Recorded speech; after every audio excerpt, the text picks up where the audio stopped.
Welcome back. Let's talk to Mr. Jide Ojo. Is a public and political affairs analyst joining us from Abuja studio. Mr. Ojo, you look great. I'm almost wondering, where are we going to from here? It's a pleasure. We're going nowhere. All right, fantastic. Good to see you. Look great. All right, let's get started with the politics. Let's begin with the politics, because I know that we've explored the conversation around the sanction or the invasion with Mr. Laditon. If we have time, we'll come to it. Yesterday, we saw finally, for you and I and those who watch this space, there was no surprise. The governor of Bayelsa State, finally moving to APC. And you know all the reasons they gave. I want to read Nigerian News Direct. It led with why I defected to APC. And then he pledges to deliver 99.9% of votes to President Tinubu. You and I know this is a lie. It's not going to happen. I would like to always say that I want to come back and say I was hasty. So there are two governors I know they are just being political. Governor Diri has added to the list. 99.9% for APC is not possible. That's a lie. It's not going to happen. The governor of Edo State said he's going to give Tinubu 2 million votes. I said that's a lie. That's not going to happen. Because we know the trail of votes as far as the numbers are concerned. But what do you make of these defections? Well, for me, it's no surprise that we are having the gale of defections. As a student of politics and as somebody who's been on the field over the decades, I know there are two countries in politics, and this is a metaphor of sort. There is Saudi Arabia and there is Siberia. And no one wants to be in the Siberia of politics, but in the Saudi Arabia of politics. And what I mean by that is that average politician wants to be where the largesse is, where there will be resources to share to their followers and loyalists, where they can peddle their influence. What influence is there to peddle as a member of opposition? Since 2015, you have seen consistently in the last 10 years, people bailing out of the People's Democratic Party, all because it has lost grip of the power at the center. And so everybody wants to be in the Saudi Arabia of politics, not in the Siberia of politics. And that is why, you see all of these defections. Because some will say, I read Diri's statements yesterday. He bailed out of a sinking ship. But who are the people who wrecked the ship? Were they not the same people who are bailing out? When the party made the error of throwing open its presidential ticket in 2023, why did they not bail out at that time and say, no, this will not happen? But they all waited and were, doing all manner of permutations as to where their interest will be best guaranteed. And politics is all a game of interest. The same people who are bailing out of PDP now and jumping into the ruling APC, by this time next year, when party primaries will have been held, you will see some of them bailing out of APC if they don't get what they wanted in APC to another party. And the only thing that is constant in life is change. So I'm not going to be surprised at anybody's defection. In fact, what surprised me was the fact that a court of competent jurisdiction, Abuja Federal High Court, sacking a Zamfara lawmaker on the basis of defection, because maybe the guy did not get very good lawyer. Section 68 of Section 1G of the Constitution of the Federal Republic of Nigeria actually allows a lawmaker, particularly a senator or House of Reps member, to bail out if there are factions within the party, if there is crisis at the national headquarters of the party. So you cannot tell me in good conscience that for some time now, particularly this year, that PDP has not been in factions. At some point they were telling, they didn't even know who is their national secretary. Not until about a month ago or 2 months ago did they recognize Senator Anyanwu as their secretary. INEC had to call them to order and say, look, every of your correspondence, you name somebody as your secretary. At some point it was Senator Anyanwu, at some point it was Ude Judokoye, at some point there was no even signature of a secretary. Tell us exactly who is your secretary. Until then, they now allowed Anyanwu to take that seat. And now Anyanwu said last week that his signature was forged on the letter that was sent to INEC for the observation of the election coming, the convention that the court has also halted. So we know that a party in crisis would not benefit from fidelity of its members, particularly fidelity of lawmakers, because lawmakers are looking at the next election. Don't forget that for legislative assembly members, there is no term limit. You can be there for 40, 50 years, in as long as you get nomination of your party and you win at election. Unlike a governor or a president who has maximum of 2 terms, we have seen members of the lawmaking body in Nigeria, people like former president of the Senate from Yobe State, what's his name now? Senator, I'm trying to remember his name. Even Ali Ndume from Borno State has been there from maybe 1999 or 2003. Ahmed Lawan has been there from 1999. So the lawmakers are the only ones that the law criminalizes that they should not defect unless there is a division or crisis at the national headquarters of their party. So all of this that is happening is all a game of interest. It's all about where they will be able to peddle influence, where they will remain relevant, where they can always access the national cake. So, as far as the PDP is concerned, you could just go on and on talking about the dimensions to the conflict and the implications. But it was interesting to watch the Minister of the FCT speak to the court rulings on the PDP convention yesterday. And one cannot help but, do a comparative analysis of the Supreme Court ruling in the case of the Labour Party, where it ruled that a party's internal affairs, challenges are its internal affairs, and hence it must be managed. So we see a departure for, in the ruling by Justice James Omotosho that the party's national convention cannot go ahead. I wonder if you missed out on that conversation or you watched it.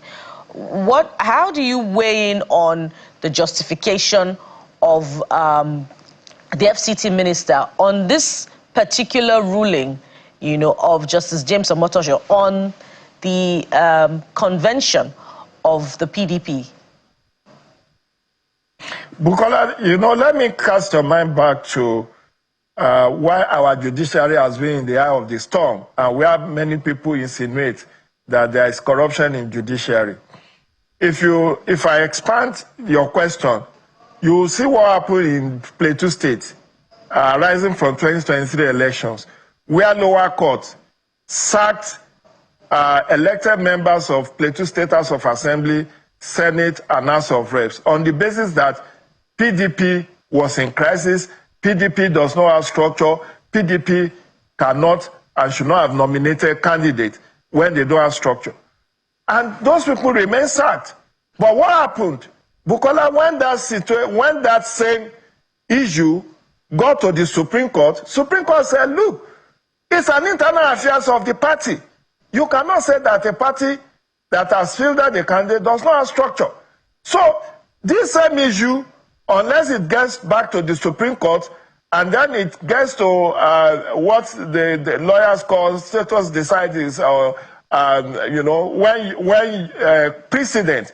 I know that if this same case, as the faction of Makinde have said that they are going to on appeal on the judgment of last Friday, halting their convention, I'm sure that by the time it gets to the Supreme Court will most likely upheld that same decision that it gave in the case of Labour Party and even All Progressive Grand Alliance, APGA, where they said this is an internal affairs of a political party. It's not something that the court should ordinarily meddle into.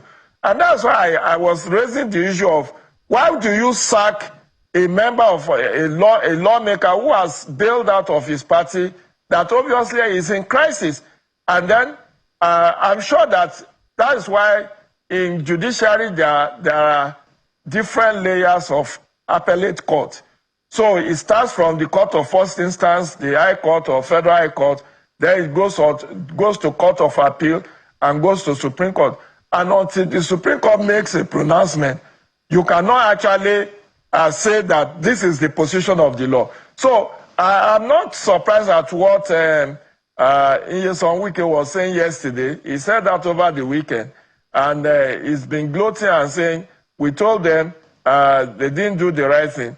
But let's see whether the appellate court will agree with the position of Justice James Omotosho on this matter. And that's why a lot of people are saying, can't we have, in time past, you have precedent that if a Supreme Court has decided on a case, every judge should reference that decision of the Supreme Court. But what we have seen over time, particularly in recent past, is that the judges at the lower court doesn't seem to have much respect for the Supreme Court on some of the decisions of the apex court. And that's worrisome for me, because particularly in election-related matter, it has been the Supreme Court that has been our saving grace on many occasions.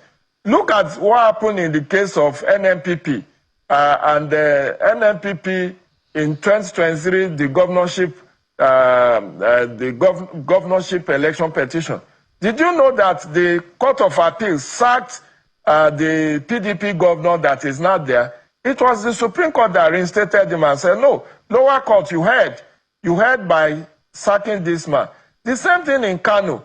Remember that I think it was also the appeal court that sacked the Governor Yusuf, Abba Kabir Yusuf, and the Supreme Court reinstated him. So until when, I'm really very worried, and I think that National Judicial Council should be worried, that when Supreme Court has decided on a particular case, rather than the judges at the lower court referencing and respecting the decision of the Supreme Court, they always want to assert their own authority and independence. And of what importance then is issue around judicial precedents. If we cannot respect what the apex court has decided on a particular matter that has all the materials of the case that has just been brought to you. So this is why a lot of people are losing confidence in the judiciary. But unfortunately for PDP, time is of essence, because by the time you go to Court of Appeal, you get a decision, the other faction appeals it, then you have to go to the Supreme Court. And now, Supreme Court is congested. It has the lowest number of judges. I don't know now whether they have full complement of 21 justices that they should have. In time past, they have as low as 13 justices of the Supreme Court. But all cases, hands on whether it's criminal or civil, many cases still end up. The dockets of their lordships are full, but politicians still load. I recall that until when the Supreme Court decided on All Progressive Grand Alliance case, that case was all over the different courts across the country until the Supreme Court decided on that case, sometimes last year, if I'm not mistaken. The same thing with Labour Party, and even with this decision of Supreme Court on Labour Party, has it resolved the issue? We still have the Abure faction, we still have the Nadi Usman faction, and now the same part is being told by the PDP, because I know unless there is a reconciliation move, and I'm wondering what has become of the Bukola Saraki Reconciliation Committee of PDP. Bukola Saraki has been quiet, has been silent on this whole crisis. Meanwhile, it was set up to reconcile all the warring factions. Yes, unfortunately, the board of trustees of PDP today has also lost its voice. Mr. Ojo, if I may come in, my apologies. If I may come in, thank God you've talked about it. But I'm sure we're going to get some of our senior lawyers, members of the inner bar, who will come and intervene in some of these issues around adjudication and the entire legal education system, because I can remember vividly in the Rivers case, albeit controversial, but it's a judgment of the court in the contributory judgment, 10-page contributory judgment of Justice Choma Iheme, when she was very clear to say, look, that when it comes to leadership, I remember those words, leadership and membership of political parties is the exclusive preserve of the party. Don't bring it here. And the Supreme Court has said they've ruled this over and over. I think they call it stare decisis. But we see lower courts coming in to make decisions on some of these things. Maybe the lawyers will help us make sense of the situation, because I know the only time the court wants to hear anything that has to do with political party is when it has to do with Section 84, Subsection 15 of the Electoral Act. That has to do with nominations and all of that.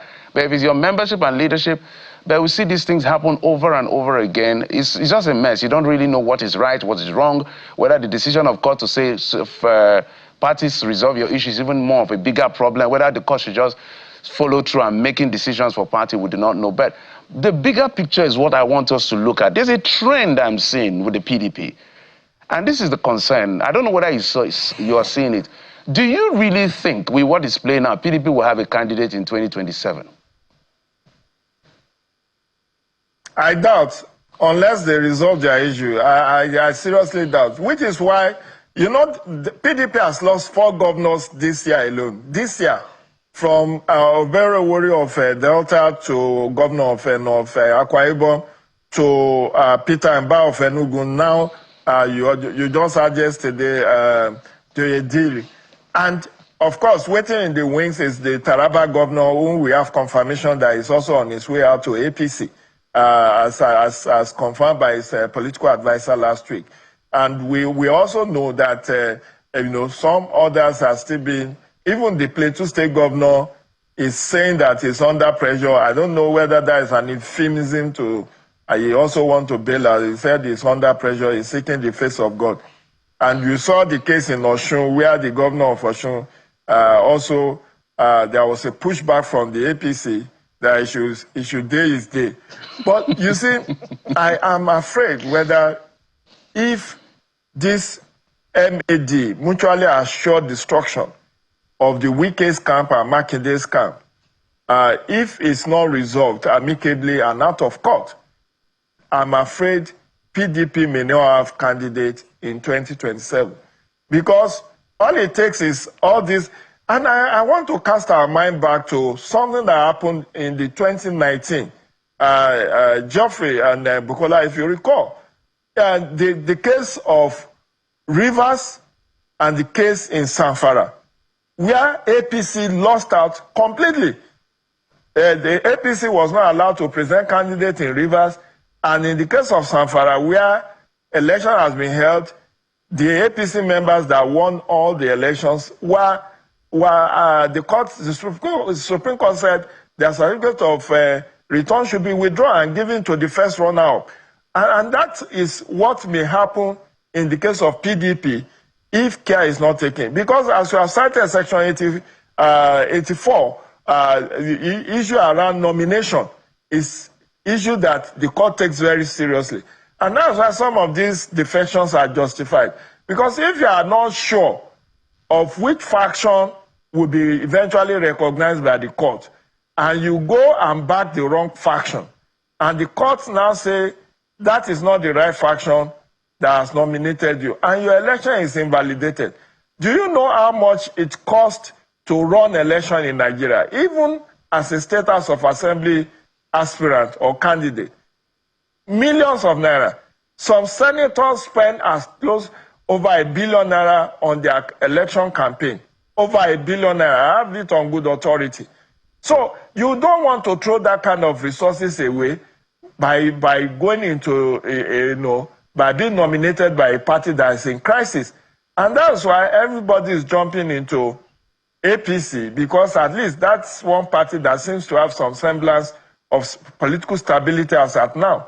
Because if you, even in Labour Party now, we don't know how eventually they are going to resolve that issue, since that Supreme Court has made a decision and said, go and sort yourself out. Now, to even sort themselves out, they've not been able to do it. The same thing with ADC.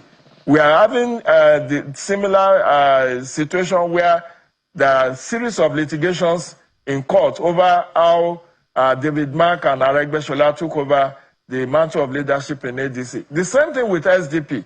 There is a Shehu Gaban faction, there is another faction in SDP. So all of these political crises, that's why you see the migration or the exodus into APC because of some measure of stability. So if the leaders and opinion molders in APC, in PDP, does not use out-of-court settlement and decide on using what is called ADR mechanism, incidentally, the Independent National Electoral Commission has a directorate of alternative dispute resolution. And I think if they subject themselves to that ADR mechanism, INEC can actually help them to facilitate reconciliation. All right, because all right, Mr. that is also acceptable by the court. Yes, that you can explore an ADR mechanism to resolve your issues. Okay, because Mr. whether the court make a pronouncement or not, as you are saying with the Labour Party, there might still be issues. Oh, Paul, I just wanted you to land on your thought. Thank you so much. Because of time, they're literally now. Yes, one more thank you for coming through for us, as always. In the words of former President Goodluck Jonathan, it looks like all the opposition parties are pretending to sleep. Whether it's been done by the APC or not, we do not know. We can only say what we know. By the end of the day, it looks like the people of Nigeria are now the opposition, maybe led by the media. Because our job is not to be smiling with anyone, is to hold people accountable, and we'll do that job with all our hearts. Whether they all want to defect or not, our job is to hold them accountable. So that, and we're now seeing governors making false promises. So I'm going to track all their false promises. That's very funny. Thank you so much, Mr. Jide, for coming on the program. We appreciate it. Thank you. Yeah, it will be interesting to track all of the promises against what has been realized. I will tell you. At the federal or at the state level. I will tell you, but two governors now said something. I put. Well, they're looking for the results, but they will not. Bayelsa will not give any party 99% of the evidence no day. But Edo will not give 2 million. The data is not available. All right. So. We must go. But just before we go, the Lagos Police Command has declared activist and presidential candidate of the AAC, Mr. Omoyele Sowore, wanted. Concerned who are residents of Soki have been paid compensation by government for those who deserve, who are entitled rather to the compensation they deserve. And the people have remained in peace and they've been living in the peace in the community. But it's coming to Lagos to instigate crisis, to instigate violence will not be tolerated. And I want all Lagosians to still go about their local businesses without any fear or apprehension. Let him come down, let him put his leg on ground. He's riding in a vehicle and he's making video. The police has covered everywhere and he can't come down. So anywhere he is, he should report at the nearest police station. So Mr. Omoyele Sowore has responded. He says the Lagos Police Commissioner, Moshood Jimoh, has reportedly declared me wanted for disturbance of public peace, allegedly as a result of his officers' inability to execute a shoot-on-sight order given by his, his characteristic description of the IGP, illegal IGP Kayode Egbetokun in Oworonshoki today. Despite my repeated attempts to contact Nigeria Police Force at Police NG, Commissioner Jimoh, he has not taken my calls. Nevertheless, I plan to meet with him soon to address his declaration. #Revolution Now. But, Jeffrey, I'm wondering if the Lagos Police Commissioner is now speaking for the Lagos State government, saying that the Lagos State government has given compensation. That may not necessarily capture all of the issues because we've had conversations with one of the residents here, and we know, additional details of things transpiring. And there's no assurance, by the way, that there'll be no more demolitions. Yeah, we're totally out of time. Well, maybe we'll invite Commissioner Jimoh to come and defend some of the things he said. I've heard him say things that he's not supposed to say, even on camera. but when he comes, we'll discuss that. To be continued tomorrow. Thank you so much for your time and company. I'm Jeffrey Zoma. Bye-bye. Sunrise Daily is up next. I'm Bukola Koka. Bye for now.